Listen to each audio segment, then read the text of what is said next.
La campaña de promoción del comercio tradicional de Benidorm Feta Ma, organizada por las Concejalías de Comercio y Empleo, con la colaboración de los alumnos de primer curso del grado de Marketing y Publicidad del Instituto Pere Maria Orts i Bosch, hace balance del primer mes de trabajo. Hasta el momento han participado 27 comercios y se han lanzado 9 vídeos promocionales del comercio tradicional de Benidorm.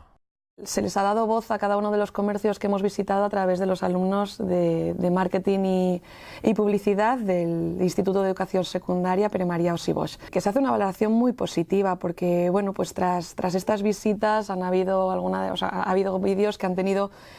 cerca de las 3.000 visualizaciones a través de nuestras redes sociales, de Facebook, Twitter, Instagram y YouTube. Y bueno, pues desde aquí agradecer tanto a los comerciantes que han tenido a bien el participar en esta campaña. Han tenido una respuesta muy agradable y ha sido muy positiva su valoración. Agradecer evidentemente a cada uno de los alumnos que están participando, que la verdad es que nos han sorprendido porque bueno, pues son el futuro, son los futuros profesionales.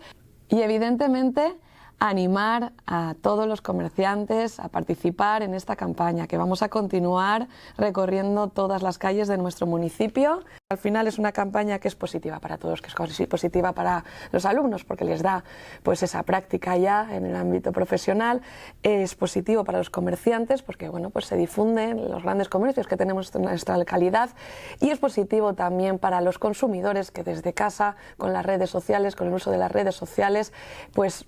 ven cómodamente la gran variedad de comercio que tenemos en nuestra ciudad.